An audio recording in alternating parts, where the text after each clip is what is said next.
بسم الله الذي لا يضر مع اسمه شيء في الأرض ولا في السماء وهو السميع العليم. السلام عليكم ورحمة الله وبركاته. إن الحمد لله نحمده ونستعينه ونستغفره ونعوذ بالله من شرور أنفسنا ومن سيئات أعمالنا من يهده الله فلا مضل له ومن يضلل فلا هادي له. Baiklah para pelajar sekalian, pelajar tahun 5 bagi mata pelajaran fiqh, hari ini kita akan membaca masih lagi dalam skop pengurusan jenazah. Cuma hari ini kita akan membaca tajuk mengebumikan jenazah. Masih lagi dalam ruang lingkup pengurusan jenazah. Baik. Untuk tajuk mengebumikan jenazah ini, kita akan mulakan buka buku teks pada muka surat 34. Sama-sama kita buka buku teks pada muka surat 34 dan kita tengok satu persatu apa yang diberitahu dalam buku teks itu. Baiklah, mari kita baca bersama-sama.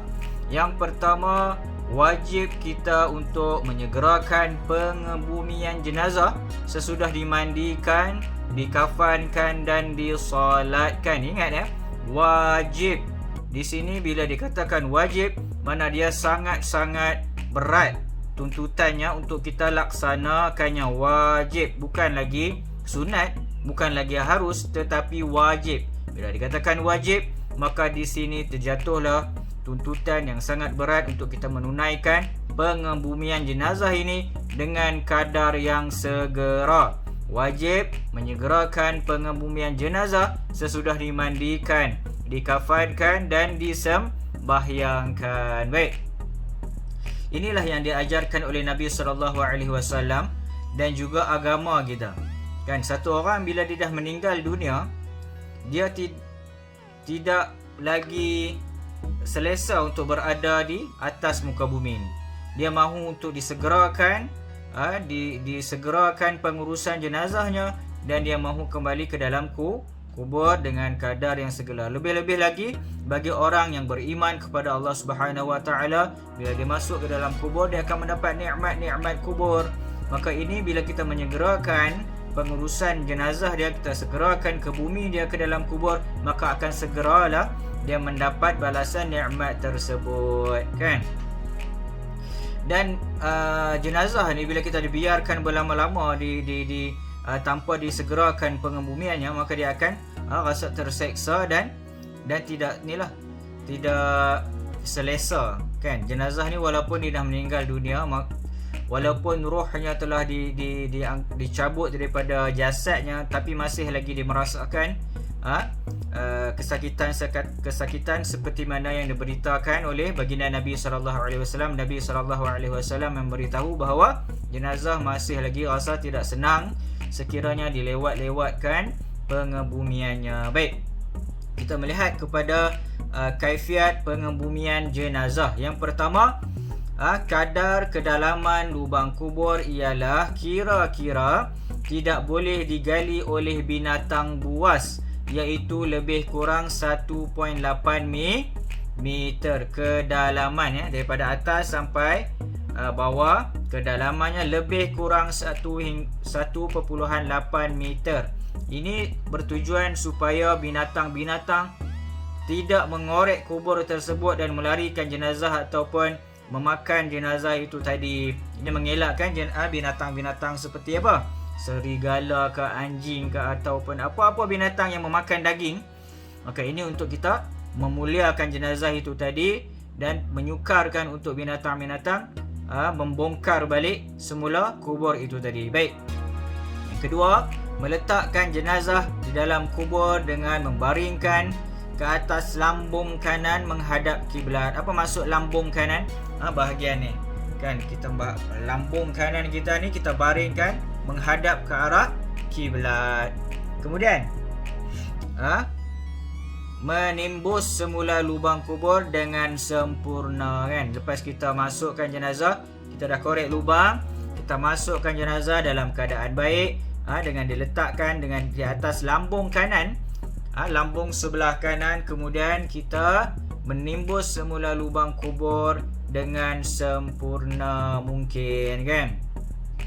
Ini bertujuan supaya yang kita sebutkan sebentar tadi, supaya binatang-binatang buas ataupun binatang-binatang liar tidak boleh mengorek semula kubur itu tadi. Baik, lihat kepada muka surat 35.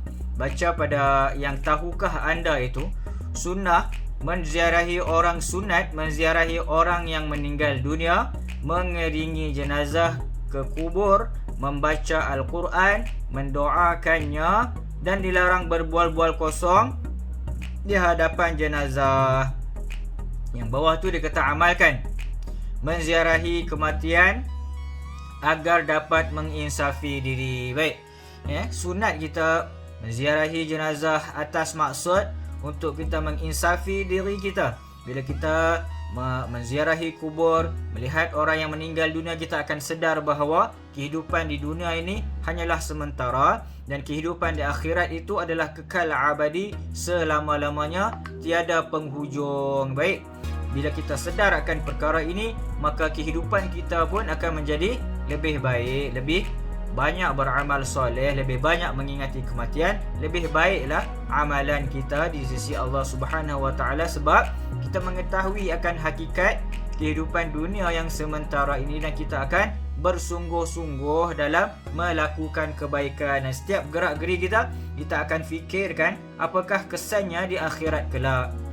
Jika di dunia ini kita melakukan perkara-perkara maksiat dan kejahatan, maka di dalam kubur Allah Subhanahu Wa Taala pasti dan pasti, adik-adik, pasti dan pasti para pelajar sekalian, dan kita baca hadis-hadis Nabi banyak dikatakan bahawa Allah Subhanahu Wa Taala dalam kubur lagi Allah dah balas dah setiap amal perbuatan kita di dunia ini. Dan kalau baik di dalam kubur, insya-Allah Taala kita dibangunkan di padang mahsyar dalam keadaan baik dan kita akan dapat masuk ke syurga Allah Subhanahu Wa Taala. Na'udzubillah min dzalik. Baik, begitu juga sebaliknya, jika di dalam kubur pun kita telah pun diseksa, maka di akhirat lebih-lebih lagi. Kan yang pertama sekali amalan yang akan disoal oleh Allah Subhanahu Wa Taala adalah solat kita. Sebab itulah pentingnya kita menjaga solat kita dalam apa jua keadaan, dalam apa jua masa dan ketika, seperti mana yang telah kita bacakan di awal-awal tahun dahulu pada bab-bab yang awal, kepentingan solat. Solat dalam kenderaan pun boleh solat kalau memerlukan perjalanan yang jauh dalam kapal terbang, contohnya kereta api yang tak boleh kita nak turun, kita boleh menunaikan solat dalam kenderaan. Dalam perang pun kena solat. Betapa pentingnya tanggungjawab untuk menunaikan solat. Maka inilah soalan yang akan ditanya oleh Allah Subhanahu Wa Taala, bagaimanakah pelaksanaan solat kita di dunia ini.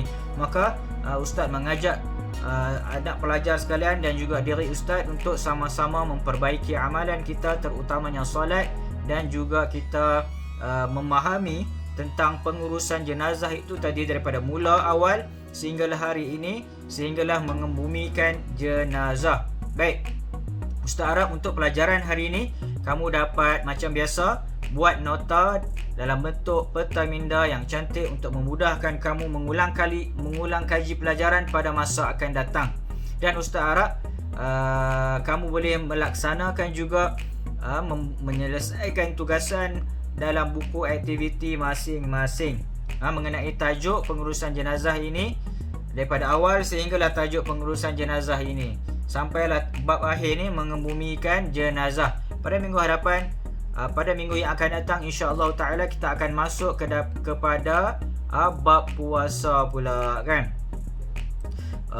Untuk itu setakat ini dahulu kelas kita pada hari ini. Kita sudahi kelas kita dengan tasbih kafarah. Subhanakallahumma wa bihamdik, asyhadu an la ilaha illa anta wa nastaghfiruka wa natubu ilaik. Assalamualaikum warahmatullahi wabarakatuh.